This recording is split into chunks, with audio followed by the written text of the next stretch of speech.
Hey everybody, welcome back to the channel where we review anything and everything. And today we are doing the walkthrough of the Free Play RPG Deluxe. Well, Free Play RPG, the full system. We're going to just pretty much go through the Deluxe book because, as mentioned previously, that the Deluxe actually covers both the core book with the hero expansion plus the expansion to the second book, all inside this one book. So rather than take the other two separate books, we're just going to do the deluxe version, which covers all the books. But essentially, we're running through the entire system of a walkthrough of the entire system. And we're just going to jump into it. Now, as I mentioned before, this system was created to be a kind of easy to learn system for people who want to get their friends into tabletop RPGs and essentially a system that can be reworked on your own. Once you kind of understand how to do it, you can add in your own rules, add in your own abilities, whatever the case is. And it's a very kind of easy flowing system. Doesn't really have heavy rules like some of the other games do, the other tabletop RPGs.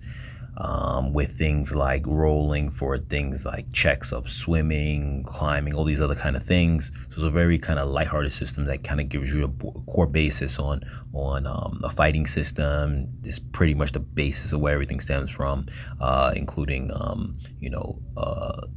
building up your characters if you want to do the hero expansion and having powers, whatnot, and things. We're gonna run through it as we go through the walkthrough, but essentially just letting you know that it's a lighthearted system, and you'll see as we go through it.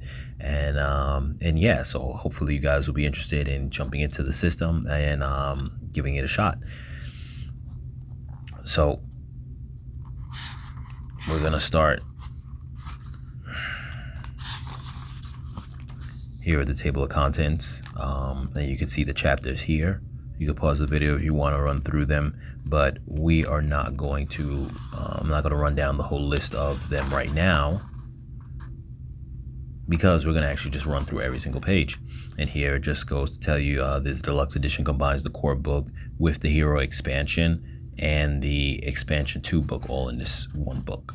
So it's written out in that same way. So once you jump over to the next book, it's just going to have a heading similar to this, designating that you're going to the expansion 2.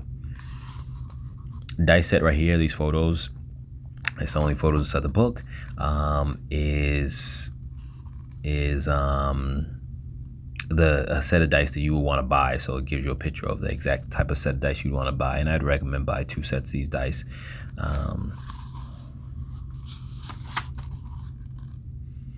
Introduction pretty much gets you into the idea of what this system is about, kind of what I just briefly explained. People who don't really know about tabletop RPGs, it kind of breaks down what is an RPG, and how this system right here tries to get away from the whole common setup of a D20. Doesn't really use a D20 as the main dice being used. It actually uses a D100. It doesn't have 200 plus page book.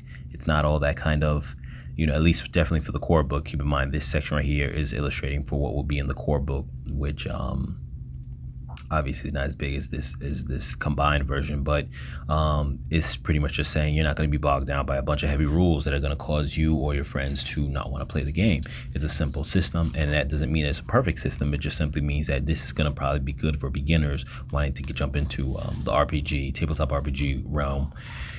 Getting started, let you know the dice that you're going to need, which is the equivalent of that same photo that I showed you: D4, D6, D8, D10, D12, D20, and D90 or percentage dice, along with the D10 equal to a D100.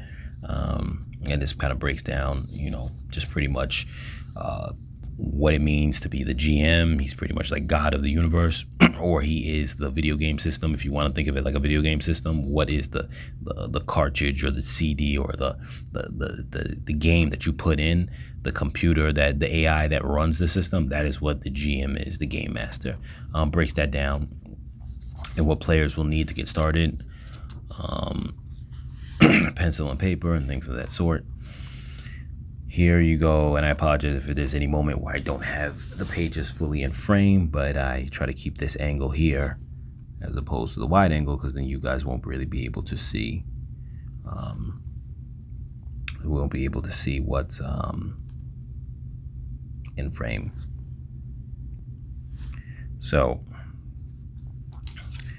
here we have the game rules, and pretty much covers the basic game rules.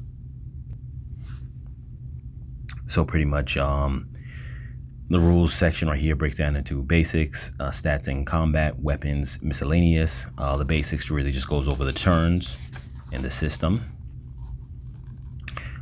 Actions, breaks down how many actions you get per turn, what the defending turn is, which pretty much means that on the other player's turn, when it's not your turn, if someone's attacking you, that's considered the defending turn.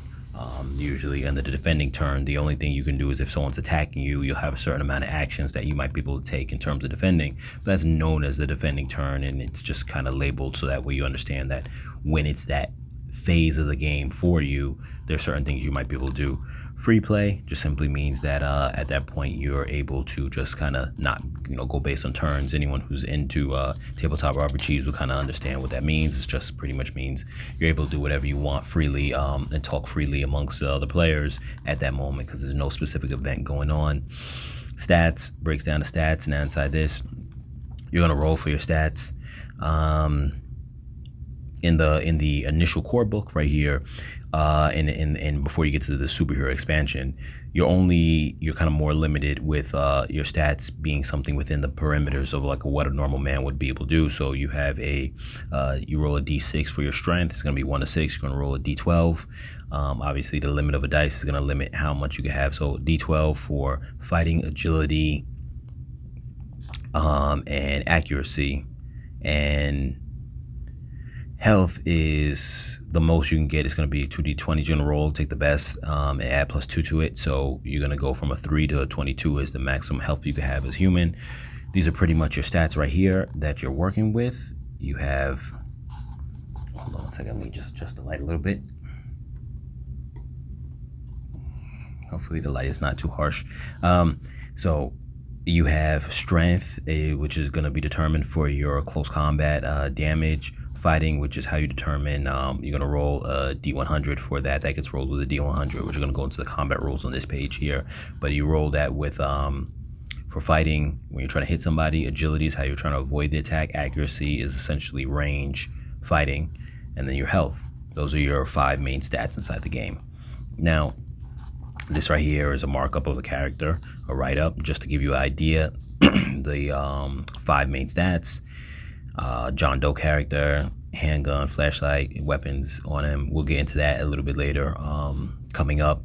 Combat system just pretty much says you're rolling a d100, and if you're doing a close combat or fighting a melee attack, you're going to add the d100 with your fighting, and whatever you get is going to be against the other person's d100 plus their agility, which they're using to defend the attack.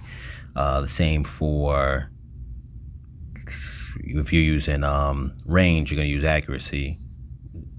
If you're using range, you're going to use accuracy, rolling that, and it's going against the person's agility, so their d100. Your d100 and your accuracy stat versus their d100 and their defense.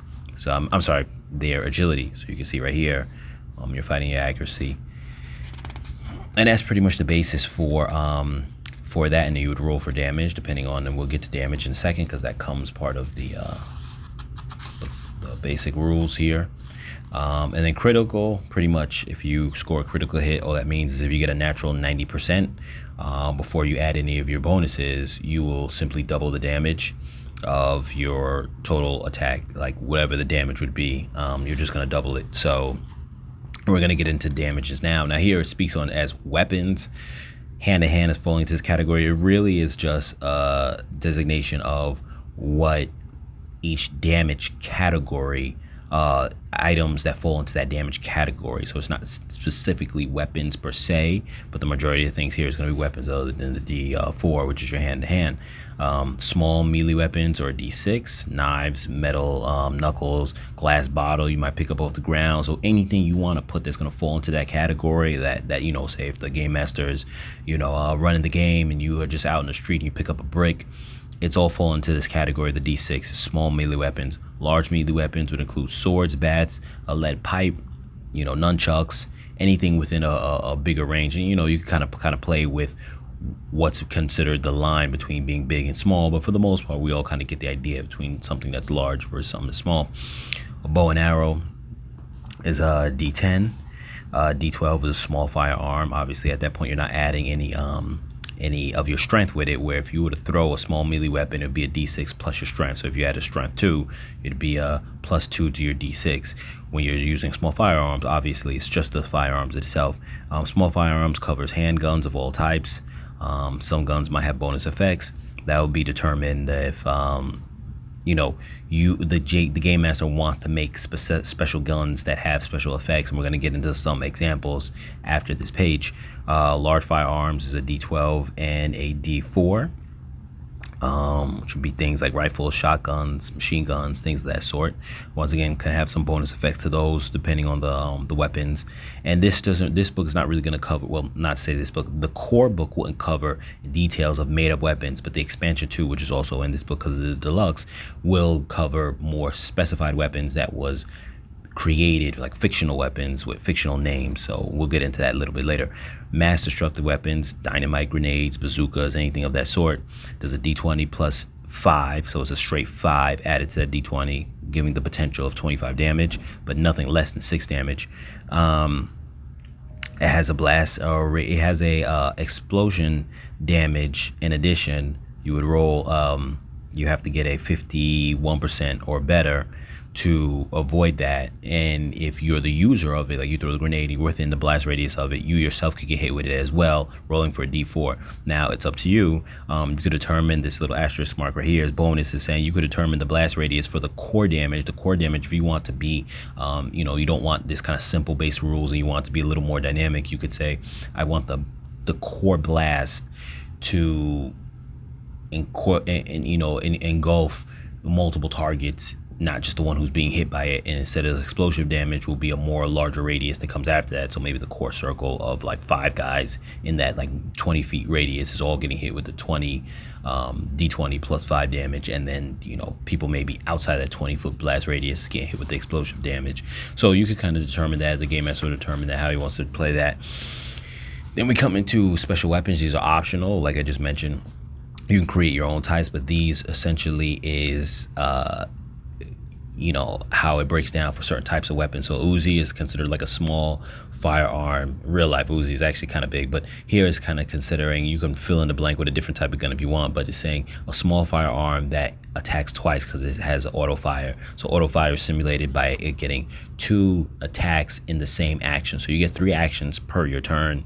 In this case, if you for every action that you use the Uzi or any kind of auto gun, you would attack twice in that one action, essentially allowing you to, so if you just attacked all 3 of your actions, you'd essentially be attacking 6 times.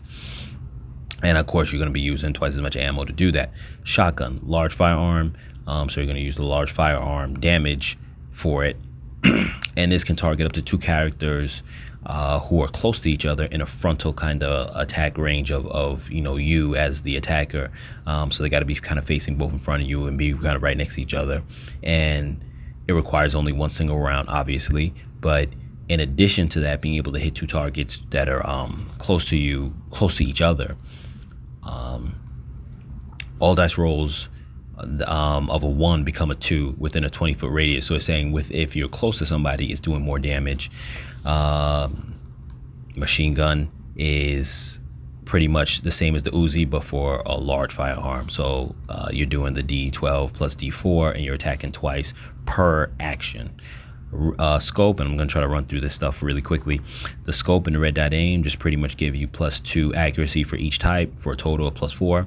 Certain weapons it can be attached to, that's up to the GM to decide what weapons he wants to allow to be able to attach to that. The bipod is used for most of the time, like rifles, sniper rifles, whatever. It gives you also a +2 accuracy, and it describes on how to use that as well.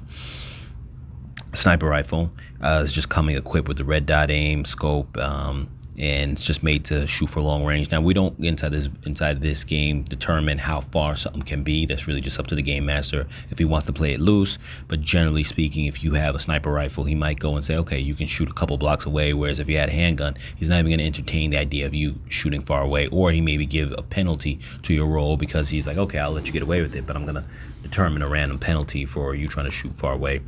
Armor piercing rounds, you have light and you have heavy. +1 damage for the light, +2 damage for the heavy. So that would go stack onto your regular damage for whether it's small firearm or large firearm.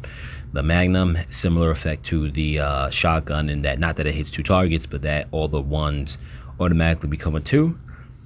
So being that it's a small firearm and it has a D12, it just means if you get a 1, it's going to be a 2. It's not a big deal, but when you consider that the max health of a regular man is 22, at best, if you roll down average, it might be something like 17, 18. It actually helps to get a 1 extra damage. Flamethrower, I'm not going to run into the details of this, but essentially it's a D8 damage, and someone could catch on fire, and explains the rules on how that goes. Equipment, some basic equipment, and later on when we get into the expansion 2 book, we're going to have example weapons, and that goes into more stuff like this. But for general equipment in the core book, flak jacket or some form of body armor, you have a heavy and a light version, +10 health or +15 health. Obviously it's not healable. Your magazine clips, this kind of really dives into that standard capacity for handguns, 10 bullets, extended capacity, 15 bullets. Some large firearms have different types of capacities, but it's just kind of letting you know that, magazines and things of that sort is a thing they're going to have to kind of try to keep track of, and the game master will go in deep with that if he wants to, or could be a little more vague in that in terms of, different guns carrying different types of magazines and whatnot, different compatibility. Gas container, obviously going to the flamethrower. First aid, you have sticky gauze, and which heals +2 and can be used while you're in combat. So it's just pretty much like a gauze pad that you just stick on you real quick. Suture kit can't be used while you're in the middle of combat. It cannot be used while you're in the middle of combat, just to be clear. But it does +5 damage, so that maybe after the battle's over, you patch up and you heal, and it's +5 to your healing. And it says feel free to create some of your own items. Like I said, the concept of this whole system is just pretty much a template for you to get you started, and you can add or subtract whatever you want to from this system. It's very easy to do so. Miscellaneous, some extra little rules that you could use inside the game. Fire equals D4 per round damage. If someone's set on fire or something is on fire, it's D4 per round. D4 damage is for fire in general. If you want to determine something, we don't use like skills and whatnot inside this game. You just do it with a 50% roll. Hey, you want someone to be, make it or not make it, roll the D100 and see if you get 51%, you pass, or less than that, you fail. That's it for easy system. We have here dual wielding, and it's a simple kind of dynamic, and later on when we get into the expansion 2, when people are ready for that, there's a more detailed rule on dual wielding. This one has less of a penalty, other than the fact that you are just using twice as much ammo, and you're just doubling your damage if you're dual wielding like small firearms. Later on it goes into dual wielding in the expansion, a dual wielding small firearms, including large firearms, and a penalty that comes with it. So these are all optional rules if you want to use them or not. Also optional is a weight system. Now, we never dive into this inside this book, but if you want to, just for the purpose of making things, usually we'll try to limit things by how much you can carry on your pocket size rather than a weight system. But if you want to go into that, you can. Game Master, this section just pretty much covers and breaks down the idea of what the Game Master is, just kind of your introduction to their role and what they're looking to do, and kind of a little briefing on building up the world, a little bit of world building. But it expands on this when you get into the expansion, the second book. Like I said, there's the Deluxe, so I'm gonna phrase it like the second book, but in actuality, in this deluxe book, you're getting they're all in the same book. So bear with me when I say that. I'm referring to if you bought them separately or you had both books separately. So it briefly gets into sorry that if anything was out of frame, I'm sorry about that. It briefly gets into the game master's role, and now you're ready. And so this right here at page 17 would end the first section of the core rule book. Within the core rule book is the hero expansion. So you would end that just in 17 pages. You would end that section. You'd be able to get started just as regular men running around, the rules to fight, setting things up, whatever the case is. And I recommend that you get started if you're new to the game, new to tabletop RPGs, or just new to the system in general, that you start it by getting to that page, maybe run a hour little campaign and get a feel for the game just like that before you come into the hero expansion. This game really dives heavy with the hero expansion, powers, this and that, because it really just kind of, really it just expands things and adds a lot more detail when you do that. So jumping into the hero expansion, pretty much what you're kind of looking at is obviously creating a world now where you have superheroes. So here goes the introduction of it. So sorry, bear with me. I'm just trying to run through this thing as quick as I can. Matter of fact, what we're going to do is I'm going to actually pause the video here we're going to stop the video here for jumping into the expansion, and we're going to continue on a part 2 because this video is going to actually be pretty long. All right, you guys.